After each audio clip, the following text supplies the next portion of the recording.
अस्सलाम वालेकुम future nutrition experts. I hope so कि आप इंशाल्लाह वेरी सोन अपने क्लिनिकल सेटअप्स में काम भी करेंगे। तो आज हम अपने इंटर्नशिप का जो पहला वीक है वो स्टार्ट करने जा रहे हैं और मैं हूँ आपकी मेंटोर इस सेशन के लिए डाइटिशियन आयशा रजाक। रिसेंटली मैं life care hospital barrier town में प्रैक्टिस कर रही हूँ। इसके अलावा मोर देन 2 इयर्स का मेरा क्लिनिकल एक्सपीरियंस है। साइड बाय साइड मैं डिफरेंट ऑनलाइन वेबिनार्स और इंटर्नशिप भी कंडक्ट करवाती हूँ। तो ये जो इंटर्नशिप मैंने स्टार्ट किया है, मेरा इसका मेन गोल है बच्चों को प्रैक्टिकल स्किल्स देना।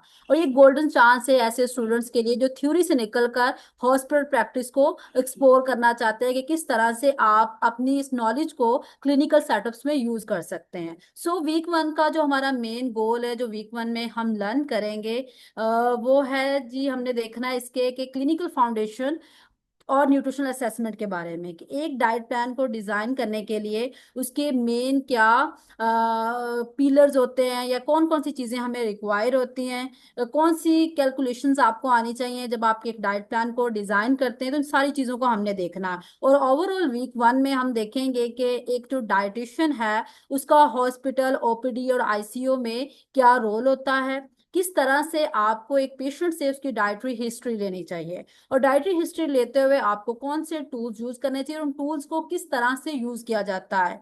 आप में से बहुत सारे बच्चों को ये पता होगा कि डाइटरी असेसमेंट के लिए कौन से टूल्स होते हैं, लेकिन हमें ये आइडिया नहीं होता कि कौन सा टूल किस सेटिंग में यूज करना है और उस टूल्स को यूज करने का सही तरीका क्या है, पेशेंट से किस तरह से हमने क्वेश्चनिंग करनी है। तो ये सारी चीजें भी आपको बताई जाएंगी इस इंटर्नशिप में। और डाइट प्लान के लिए जो बेसिक कैलकुलेशंस होती हैं जैसे कि BMI, BMR, total energy expenditure वगैरह, ये चीजें भी कंप्लीटली आपको सिखाई जाएंगी। और उसके साथ साथ जो एडिशनल चीज मैंने इसमें ऐड की है वो ये है न्यूट्रिशन स्क्रीनिंग टूल्स। मे भी आपको इस बारे में पता हो, लेकिन हम इनको इन डिटेल सीखेंगे कि जो डिफरेंट न्यूट्रिशन स्क्रीनिंग टूल्स होते हैं जैसे कि मस्ट है, एसजीए है, एनआरएस 2002 है, ये 3 डिफरेंट टूल्स हैं जो पेशेंट्स की असेसमेंट और स्क्रीनिंग के लिए यूज होते हैं। तो इन टूल्स को इन डिटेल हम समझेंगे और इन टूल्स का जो प्रैक्टिकल रोल है उसके बारे में भी जानेंगे। इसके अलावा केस बेस्ड आपको असाइनमेंट्स भी दी जाएंगी और हर सेशन के एंड पर एक टास्क भी दिया जाएगा जो आपने कमिंग सेशन से पहले सबमिट करवाना होगा। तो स्टार्ट करते हैं हम अपने वीक वन से। इसमें जो फर्स्ट चीज है, जो मेन चीज हम स्टार्ट करने जा रहे हैं और जो क्लियर करना भी जरूरी है कि जो डाइटिशियन होता है उसका काम सिर्फ डाइट चार्ट बनाना नहीं होता। वो डाइट चार्ट बनाने वाला बंदा नहीं होता बल्कि एक प्रॉपर हेल्थ केयर प्रोफेशनल है जिनका काम न्यूट्रिशन के जरिए पेशेंट की रिकवरी को भी फास्ट करना होता है और उसकी क्वालिटी ऑफ लाइफ को इम्प्रूव करना होता है। तो अगर आपके माइंड में सिर्फ ये है कि आप डाइटिशियन हैं और आपने सिर्फ डाइट चार्ट्स बनाने हैं, तो आपने अपनी इस सोच को, इस कॉन्सेप्ट को क्लियर करना है कि बीइंग अ डाइटिशियन आपकी रिस्पॉन्सिबिलिटी सिर्फ डाइट चार्ट्स बनाना नहीं है। अब एक डाइटिशियन की क्या रिस्पॉन्सिबिलिटी है या क्या क्या इंपॉर्टेंट रोल्स वो प्ले करता है। तो फर्स्ट ऑफ ऑल तो एक डाइटिशियन जो होता है उसका काम होता है न्यूट्रिशनल असेसमेंट करना। पेशेंट की कंडीशन को देखते हुए उसकी ओवरऑल कंडीशन को वो असेस करता है कि पेशेंट अंडरवेट है, ओवरवेट है या एट रिस्क है। ये एक डाइटिशियन की रिस्पॉन्सिबिलिटी है कि वो पेशेंट के न्यूट्रिशनल स्टेटस को असेस करेगा। आफ्टर असेसिंग न्यूट्रिशनल स्टेटस, जो सेकंड स्टेप होता है, जो सेकंड रिस्पॉन्सिबिलिटी होती है, वो होता है एमएनटी डिजाइन करना। मेडिकल न्यूट्रिशन थेरेपी किसी भी कंडीशन या डिजीज के मुताबिक उसके लिए डाइट को तैयार करना। फॉर एग्जाम्पल आपके पास कोई डायबिटीज का पेशेंट आया है, कोई किडनी डिजीज का पेशेंट आया है, तो उसकी कंडीशन को देखते हुए डाइट को डिजाइन करना भी आपका रोल होता है। अब बात सिर्फ यहाँ खत्म नहीं हो जाती कि आपने न्यूट्रिशन स्टेटस को असेस कर लिया और डाइट चार्ट बना दिया, नहीं। आपने उस पेशेंट को मॉनिटर भी कंप्लीटली करना होता है और उसकी इवेल्युएशन भी आपका ही काम होता है, चाहे उसका वेट वैल्यूज हो, लैब वैल्यूज हो, इवन पेशेंट की ओवरऑल कंप्लायंस को मॉनिटर करना भी एक डाइटिशियन की ही रिस्पॉन्सिबिलिटी है।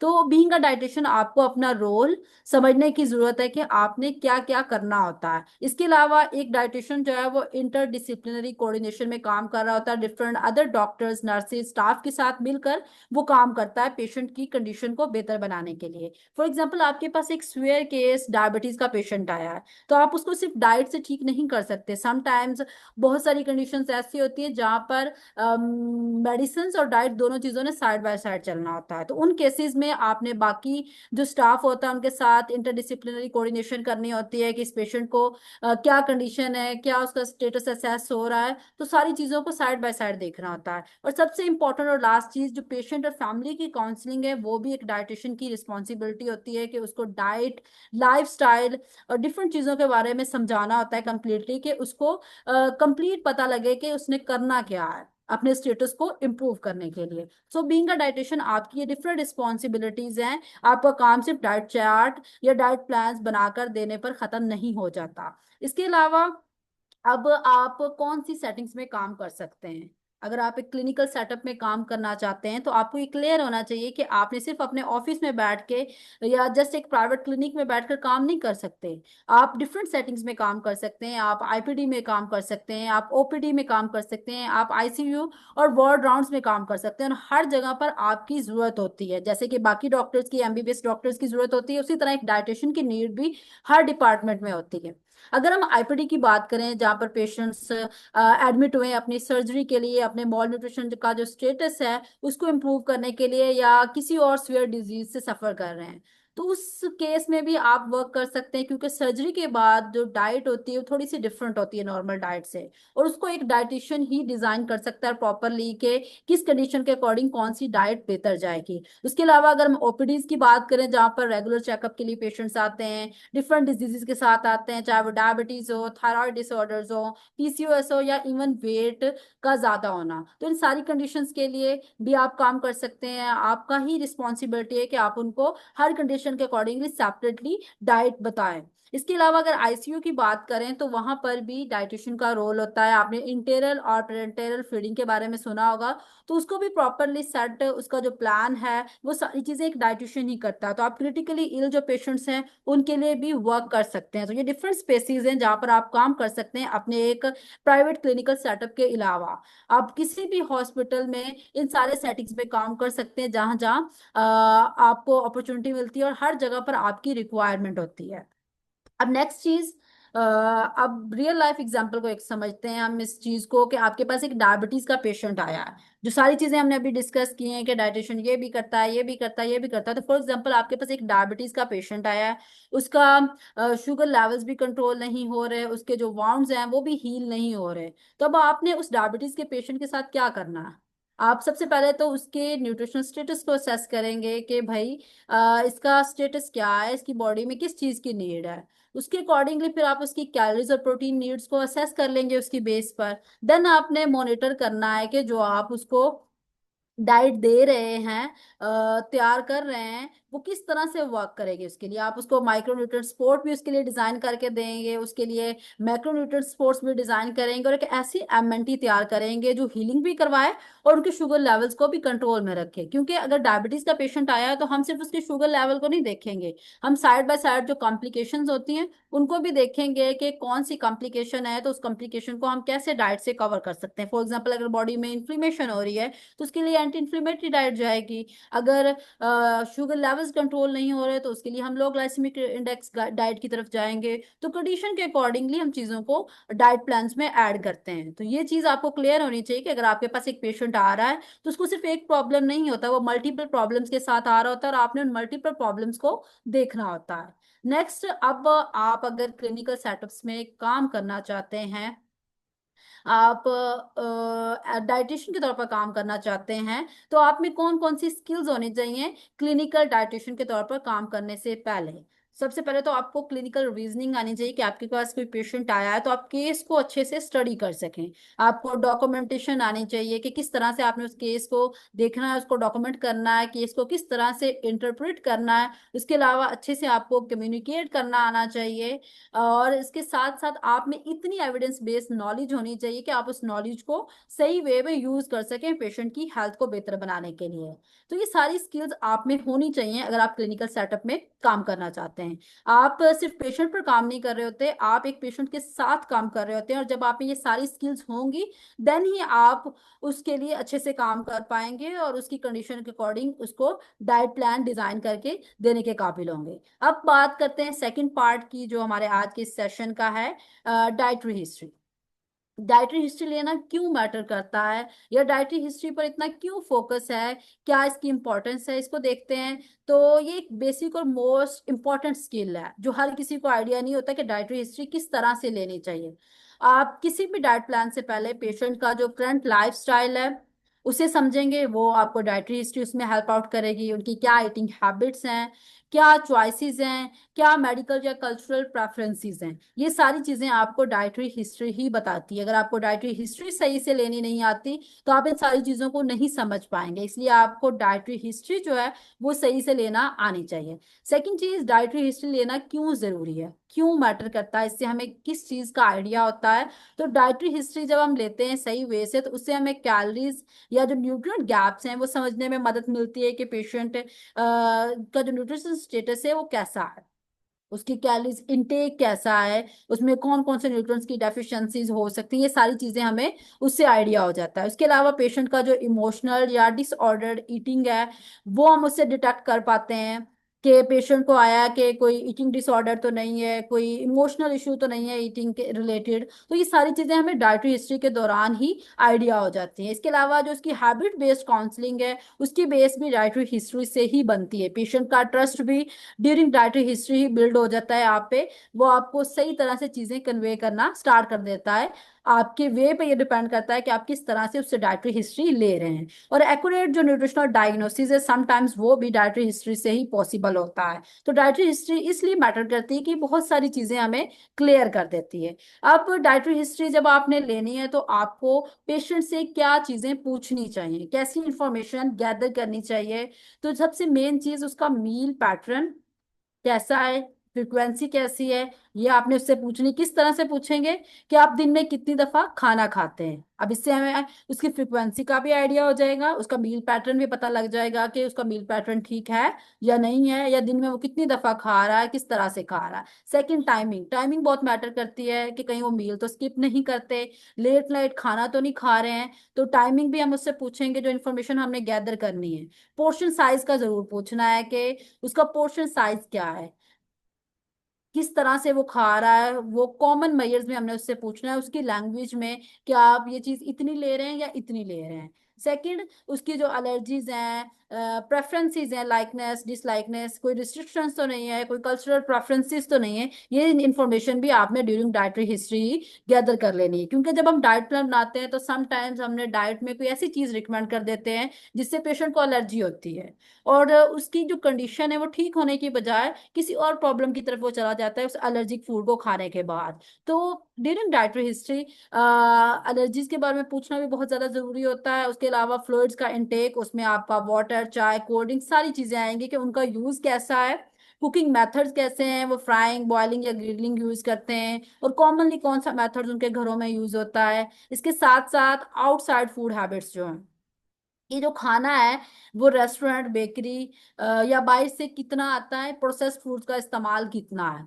और फिजिकल एक्टिविटी एक इंपॉर्टेंट चीज है जो समटाइम्स निग्लेक्ट हो जाती है। तो उसके बारे में भी पूछना है कि फिजिकल एक्टिविटी आपकी कितनी है, बॉडी की मूवमेंट कितनी है। तो ये कुछ इंपॉर्टेंट चीजें हैं जो ड्यूरिंग डाइटरी हिस्ट्री हमने एक पेशेंट से पूछनी होती हैं। और हर पेशेंट जो है वो पोर्शन साइज को सही से एक्सप्लेन नहीं कर पाता, इसलिए आपको प्रैक्टिकल और सिंपलात सवालात पूछने होते हैं कि रोजाना कितने चम्मच ऑयल यूज करते हैं, रोजाना कितनी रोटी खाते हैं, रोटी का साइज क्या है। इस तरह से क्वेश्चंस उनकी लैंग्वेज में हो कि वो इजीली उसको अंडरस्टैंड कर सके और आपको इजीली आंसर कर सके कि जी मैं ये चीज इतनी खा रहा हूँ, इतने टाइम्स खा रहा हूँ। तो ये हो गया हमने जो इन्फॉर्मेशन गैदर करनी है। अब टूल्स की बात कर लेते हैं। तो जो नंबर वन टूल है जो डाइटरी हिस्ट्री के लिए यूज होता है वह 24 और रिकॉल।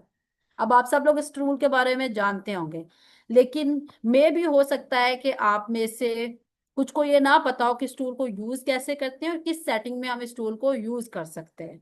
तो जो 24 और रिकॉल मेथड है ये सबसे कॉमनली यूज होने वाला मेथड है, और ये एक परफेक्ट स्टार्टिंग पॉइंट है।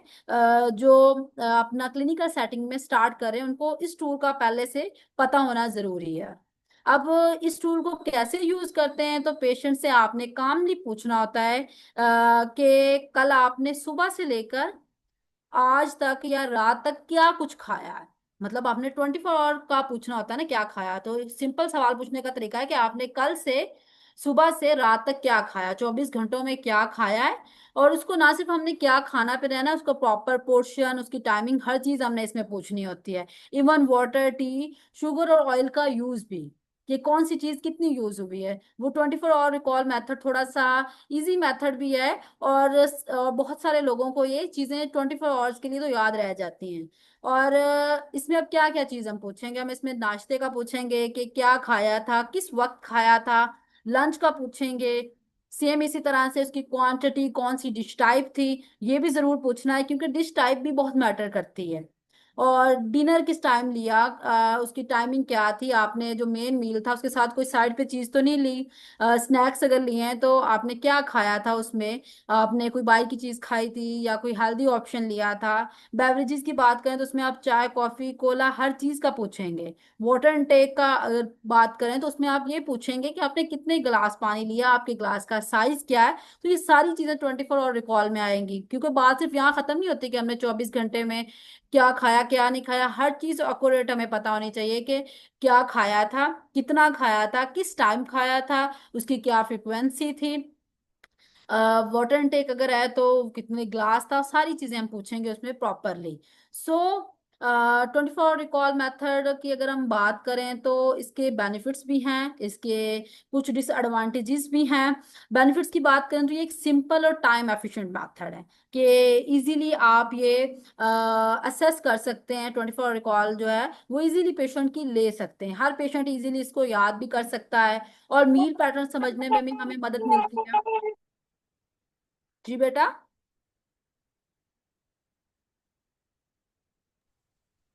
मैम वो उर्बा आ गई है, वो कह रही है कि प्लीज उसको क्लास में वो एंटर नहीं हो पा रही। मैं कर दिया मैंने आई उसको थिंक ऐड। उसने ज्वाइन किया है। Okay. Okay, thank you ma'am. Okay, advantages की हमने बात की कि ये सिंपल एक टाइम एफिशिएंट मेथड है और हर पेशेंट इसको इजीली याद भी कर सकता है। मील पैटर्न भी हमें समझने में इससे मदद मिल जाती है, ये तो क्लियर होगा। लेकिन अब क्या इसके कुछ डिसएडवांटेजेस भी हैं, तो जी हाँ, 24 रिकॉल मेथड जो है इसकी कुछ ड्रॉबैक्स भी हैं कि ये सिर्फ एक दिन की रूटीन हमें बताता है। अब एक दिन की रूटीन से तो हम किसी पेशेंट के न्यूट्रिशन स्टेटस को या उसकी ओवरऑल डाइटरी हैबिट्स जो है उनको असेस नहीं कर सकते, क्योंकि हमारा जो हर दिन है वो सेम नहीं होता। कभी हमारी घर में कुछ स्पेशल बन रहा होता है, कभी बाहर से आ रहा होता है, तो दिन डिफरेंट होते हैं। तो एक दिन से हम ये अंदाजा नहीं लगा सकते कि उसकी क्या डाइटरी हैबिट्स हैं। ठीक है, ये इसका एक पहला ड्रॉबैक है। सेकंड चीज जो है, पेशेंट समटाइम्स जो है भूल भी सकता है, उसको हर चीज याद रहना जरूरी नहीं है। समटाइम्स वो भूल सकता है और आपको वो मिस इन्फॉर्मेशन प्रोवाइड कर देता है। और इसके अलावा आपने पेशेंट से ये जरूर पूछना होता है कि कल का दिन जो था आपका नॉर्मल दिन था, रूटीन वाइज दिन था, या आपका वो रूटीन से डिफरेंट दिन था, क्योंकि वीकेंड जो होते हैं हमारे नॉर्मली नॉर्मल डेज से थोड़े से डिफरेंट होते हैं। तो जब भी आपने 24 रिकॉल मेथड को यूज करना है, इन सारी चीजों को माइंड में रखना है कि आपने उसकी किस तरह से पूरे दिन की डाइटरी रिकॉल लेनी है। और इस मेथड को आपने यूज करते हुए अपने माइंड में रखना है कि ये मेथड हमें प्रॉपर उसकी डाइटरी हैबिट्स का नहीं बताता, ये हमें प्रॉपर इंफॉर्मेशन प्रोवाइड नहीं करता। ये एक सिंपल और एफिशिएंट मेथड जरूर है, और हमें एक स्पेसिफिक टाइम की इंफॉर्मेशन देता है, प्रॉपर इंफॉर्मेशन नहीं देता। अब इसका हल क्या है, इसका हल है second tool, food frequency question. Food frequency questionnaire ये भी पेशेंट की लॉन्ग टर्म हैबिट्स के लिए एक टूल है कि हमें इससे उसकी लॉन्ग टर्म हैबिट्स पता लगती हैं। ये स्पेशली यूजफुल होता है जब आपको किसी भी पेशेंट की माइक्रोन्यूट्रिएंट डेफिशिएंसीज को असेस करना हो, उसकी लाइफस्टाइल डिजीजेस को इवेलुएट करना हो, जैसे कि डायबिटीज, हाइपरटेंशन वगैरह। तो उसके लिए ये वाला टूल यूज होता है। समटाइम जो ओपीडी पेशेंट्स होते हैं उनमें भी हम इसी टूल को ही यूज करते हैं। अब कैसे इस टूल को यूज किया जाता है, जब आपने फूड फ्रिक्वेंसी क्वेश्चनेयर को यूज करना है तो उसके लिए क्वेश्चंस करने का वे थोड़ा सा 24 आवर रिकॉल मेथड से डिफरेंट होता है। अब इसमें आप क्वेश्चनिंग किस तरह से करेंगे, आप पेशेंट से जो हमारे ओवरऑल फूड ग्रुप्स हैं उनके लिहाज से क्वेश्चन करेंगे कि हफ्ते में आपने कितनी दफा फ्रूट लिया है, सब्जी लिया है, कितनी दफा आप लेते हैं किसी चीज को, रेड मीट आप रोजाना लेते हैं या सिर्फ वीकेंड्स पर लेते हैं। तो आप हर फूड ग्रुप को अलग अलग पूछेंगे कि इसकी कितनी फ्रिक्वेंसी है, किस तरह से आप उसको वीक में लेते हैं। अगर फ्राइड आइटम्स लेते हैं तो आप रोजाना लेते हैं या वीक में कभी कभार लेते हैं। ऑयल का यूज होता है तो कितना होता है, और रोजाना आप उसको यूज कर रहे हैं या नहीं कर रहे हैं, और रोजाना ऑयल कौन सा यूज हो रहा है। तो ये सारी चीजें जो है हम फूड फ्रिक्वेंसी क्वेश्चनेयर में पूछेंगे। अब फूड फ्रिक्वेंसी क्वेश्चनेयर का जो मेन मकसद होता है कि आप फूड ग्रुप्स की फ्रिक्वेंसी को समझें। हमारे जितने भी फूड ग्रुप्स हैं, fruits, vegetables, meat, dairy, even fried items, bakery items और स्वीटेड ड्रिंक्स, सारी चीजें जो हैं उन चीजों की आप इससे रिकॉल लेंगे कि कितनी फ्रिक्वेंसी है पेशेंट की ऑन अ वीक बेसिस पर। अब इसके एडवांटेजेस की अगर बात करें तो इससे हमें एक लॉन्ग टर्म डाइटरी पैटर्न्स मिलते हैं पेशेंट्स के। पेशेंट का जो पोर्शन साइज है उसके अंदाजा हमें मिलता है कि उसका क्या पोर्शन साइज है, और वीक में वो चीज़ों को कितना रिपीट करा है, रेपिटेशन का हमें अंदाजा होता है। और ये यूजफुल है आइडेंटिफाई करने के लिए ओवर कंजप्शन किसी चीज़ की तो नहीं हो रही, खास तौर पर ऑयल, सॉल्ट और शुगर इनटेक। तो ये सारी चीजें हमें इस टूल से पता लगती हैं, लेकिन इस टूल के भी कुछ लिमिटेशंस हैं, जैसे कि ये थोड़ा सा टाइम कंज्यूमिंग है। हर पेशेंट हमें ये अपनी इंफॉर्मेशन इतनी डिटेल में प्रोवाइड करने के लिए विलिंग नहीं होगा। पेशेंट जो है समटाइम्स उसको अंडर ओवर एस्टिमेट कर सकता है कि हमें वो सही तरह से अपनी क्लियर इन्फॉर्मेशन ना प्रोवाइड करे, या हमें समझने में प्रॉब्लम भी हो सकती है। ठीक है। इसके अलावा हर पेशेंट जो है फूड फ्रिक्वेंसी क्वेश्चनर को कंप्लीट भी नहीं करता, और ना ही वो उसको इंडिपेंडेंटली कंप्लीट कर सकता है बिना गाइडेंस के। तो इसके लिए हमें टाइम थोड़ा सा ज्यादा रिक्वायर होता है। ये इसका एक इम्पॉर्टेंट और मेन ड्रॉबैक है इस वाले टूल का। थर्ड चीज जो हमारे लिए जरूरी है, जिसके बारे में आई थिंक सो आप लोगों को आइडिया नहीं होगा, और एक इम्पॉर्टेंट टूल नहीं हम इसको कहेंगे, कल्चर फ्रेंडली क्वेश्चनिंग। ये समटाइम इसका ध्यान नहीं रखा जाता जब हम पेशेंट से क्वेश्चनिंग करते हैं। हम उसकी 24 आवर रिकॉल भी ले लेते हैं, जो फूड फ्रिक्वेंसी क्वेश्चन है उसके बारे में भी इंफॉर्मेशन गैदर कर लेते हैं, लेकिन जो उसकी कल्चरल प्रेफरेंसेस हैं उनको हम समटाइम्स निग्लेक्ट कर जाते हैं, उससे भी प्रॉब्लम्स आते हैं। ये टूल किसी टेक्स्ट बुक में नहीं है, लेकिन ये एक कॉमन कम्युनिकेशन स्किल है जो कि बहुत ही इंपॉर्टेंट है। अगर आप पेशेंट को अपनी जबान, कल्चर और में समझाने की कोशिश करेंगे, अपने स्टाइल में समझाने की कोशिश करेंगे, उससे सवालात पूछेंगे, तो वो आपको इजीली जवाब देगा। पेशेंट ज्यादा कंफर्टेबल फील करेगा, आपको ऑनेस्ट आंसर देगा। इसके अलावा आपको ज्यादा एक्यूरेट डाटा भी इससे मिलता है अगर आप कल्चरल प्रेफरेंसेस को माइंड में रखते हैं। अब जब आपने कल्चर फ्रेंडली क्वेश्चंस करने हैं तो आपने किस तरह से क्वेश्चन करने हैं उसका वे थोड़ा सा हमारे बाकी दोनों टूल से डिफरेंट होता है। अब आप एक पेशेंट आपके पास आया है, उसका कल्चर थोड़ा सा डिफरेंट है हमसे। अगर हम पाकिस्तान की बात करें तो पाकिस्तान में भी डिफरेंट कल्चर्स डिफरेंट प्लेसेस पर होते हैं। अब हमारे पास कोई पेशेंट आया है वो हमारे कल्चर से थोड़ा सा डिफरेंट है, तो अब हम उससे किस तरह से क्वेश्चन करेंगे कि आप रोजाना कितनी रोटी लेते हैं या चावल लेते हैं, क्योंकि कुछ लोग होते हैं वो रोटी खाते ही नहीं, सिर्फ चावल खा रहे हैं, तो उसकी प्रेफरेंसेस नहीं है रोटी। तो हम उससे क्वेश्चन इस तरह से पूछ लेंगे कि उसका बताने में उसको आसानी होगी, क्योंकि अगर हम सिर्फ ये पूछ लें कि आप कितनी रोटी लेते हैं तो उसका नील जवाब होगा कि मैं तो कोई रोटी नहीं खाता, लेकिन हमें कार्ब्स के इंटेक का कैसे पता लगेगा। तो हम उससे क्वेश्चन इस वे में करेंगे कि हमें प्रॉपर उसके कार्ब्स के इंटेक का पता लग जाए कि आप रोटी कितनी ले रहे हैं या चावल कितने ले रहे हैं। वो एक ही क्वेश्चन में दोनों चीजें आ गई। अगर वो रोटी इंटेक नहीं करता, पसंद नहीं करता, तो वो चावल वाला जवाब दे देगा कि मैं इतने चावल इंटेक करता हूँ डेली बेसिस पर। अब आप अगर नेक्स्ट क्वेश्चन की बात करें तो आप चाय में चीनी कितनी डालते हैं, इस तरह से पूछेंगे। अगर चीनी डालते हैं तो कितने चम्मच होती है। थोड़ा सा प्रिसाइज करके चीजों को पूछना है कि पेशेंट को बताने में भी आसानी है, और एक ही क्वेश्चन में हमारी दो तीन चीजें जो हैं वो क्लियर हो जाएं। अब नेक्स्ट चीज है ब्रेकफास्ट के बारे में। अगर आपने पूछना है एक पेशेंट से, तो आप उससे पूछेंगे कि आमतौर पर आप नाश्ता किस वक्त करते हैं। उससे हमें उसकी टाइमिंग का पता लग जाएगा कि अगर वो नाश्ता ही लेट कर रहा है तो वो मिड मॉर्निंग स्नैक नहीं ले रहा होगा, उसके साथ साथ उसके बाकी मील्स की टाइमिंग भी डिस्टर्ब हो रही होंगी। तो क्वेश्चनिंग से ही हमें ना बहुत सारी चीजें क्लियर हो जाती हैं, हमें एक ही क्वेश्चन को बार बार रिपीट नहीं करना पड़ता, और अलॉट ऑफ क्वेश्चंस नहीं करने पड़ते पेशेंट से। क्वेश्चनिंग का जो वे है वो बहुत मैटर करता है हमारा। अगर हमने अब फ्राइड चीजों का पूछना है तो हम किस तरह से पूछेंगे कि आप हफ्ते में कितनी बार ये चीज ले रहे हैं, और हर वीक सेम पैटर्न होता है या सिर्फ वीकेंड्स पे होता है। इस तरह से क्वेश्चन को करेंगे कि वो सारी चीजें, वीकेंड वाला क्वेश्चन भी हमारा क्लियर हो जाएगा, फास्ट फूड की फ्रिक्वेंसी भी पता लग जाएगी, और नॉर्मल उनकी जो डाइटरी हैबिट्स हैं वो भी हमें उससे पता लग जाएंगे। अब घर में कुकिंग में कौन सा ऑयल यूज होता है, अगर ऑयल यूज होता है, कोई डिफरेंट ऑयल यूज होता है, तो क्या हर चीज में वो यूज होता है, या रोजाना ऑयल कितना यूज होता है। तो इस तरह से हमें बहुत सारी इंफॉर्मेशन उसकी गैदर हो जाएगी जो हमें डाइट प्लान बनाने में हेल्प आउट करेगी।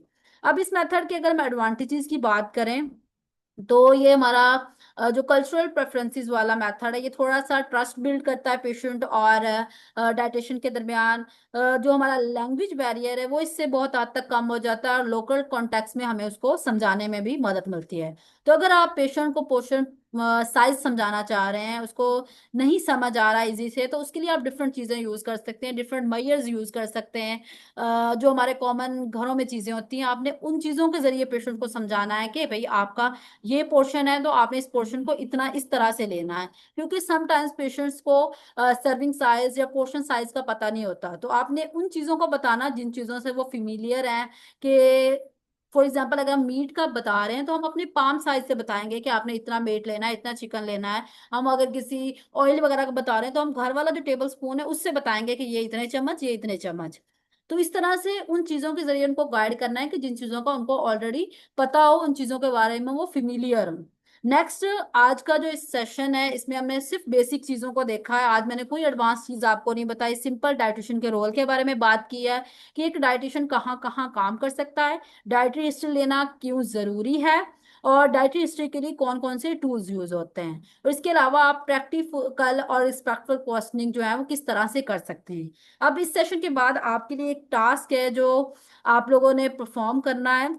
अपने कोई भी फ्रेंड या फैमिली मेंबर का आपने 24 आवर रिकॉल मेथड यूज करते हुए उसकी डाइटरी हिस्ट्री लेनी है आपने कंप्लीट, उसकी कंप्लीट आपने इंफॉर्मेशन गैदर करनी है, उसकी meal timing, food items, portion size, even cooking methods, सारी चीजें आपने प्रॉपरली उनसे लेनी है। और ये आपने 2 केसेस पर इस टास्क को परफॉर्म करना है। और हमारे कल का जो सेशन है उससे पहले आपने ग्रुप में इस चीज को सबमिट करवाना है। हम इसको असेस करेंगे कि आपने किस हद तक 24 आवर रिकॉल मेथड को सही से परफॉर्म किया है। तो ये तो हो गया हमारा आज का सेशन। इंशाल्लाह कल के सेशन में हम जो बेसिक कैलकुलेशंस हैं वो भी सीखेंगे और चीज़ों को थोड़ा डिटेल में देखें, क्योंकि आज का जो हमारा फर्स्ट सेशन था एक इंट्रोडक्टरी लेक्चर था, इसमें मैंने ज़्यादा चीज़ें ऐड नहीं की। आई होप सो कि आज का जो ये सेशन है आप लोगों को थोड़ा सा इंफॉर्मेटिव लगा होगा।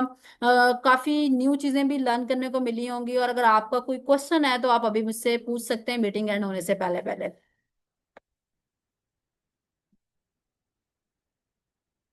जी मिनाइल, इसरा, आप लोगों का कोई क्वेश्चन है तो बेटा आप लोग पूछ सकते हैं। अस्सलाम वालेकुम मैम। वालेकुम अस्सलाम। जी अरूबा। मैम ये असाइनमेंट का बता दें, सॉरी मैं लेट थी आज। जी बेटा, ये मैंने आप लोगों को जो आज के इस लेक्चर में समझाया है कि एक डाइटिशियन का क्या टास्क होता है, और 24 रिकॉल के बारे में हमने पढ़ा है, फूड फ्रिक्वेंसी क्वेश्चनेयर के बारे में पढ़ा है। तो उस जी। जो हमने लेक्चर में लर्न किया है उसकी बेस पर मैंने आपको एक टास्क दिया है कि आपने अपना कोई भी फ्रेंड या कोई फैमिली मेंबर लेना है, 2 पर्सन आपने लेने हैं, उनका आपने 24 रिकॉल जो है कंप्लीटली रिकॉर्ड करना है। तो उससे आपकी स्किल्स ठीक का है मैम, अंदाजा हो करेंगे। जाएगा कि आपको 24 रिकॉल जो है किस तरह से लेना आता है। और जो कल का हमारा सेशन होगा उससे पहले जी। पहले आपने ग्रुप में अपनी ये जो असाइनमेंट है आप रिटर्न या सॉफ्ट किसी भी फॉर्म में आपने इस टास्क को सबमिट करवाना है मुझे, ताकि मैं आपको नेक्स्ट सेशन ठीक से पहले है। पहले उसका फीडबैक भी दे दूं। Okay ma'am. जी बेटा, कोई और मैम एक क्वेश्चन है? क्वेश्चन है, मतलब ये तो मुझे समझ आ गया सारा कुछ। मैं बेसिकली मुझे ट्रैवल करना है नेक्स्ट वीक में ना, तो जी। मैं एक तो कल की नेक्स्ट 2 क्लासेस भी शायद ना ले सकूं, वो आप मुझे रिकॉर्डेड भेज देंगी। जी बेटा, क्या कह रहे हैं आप?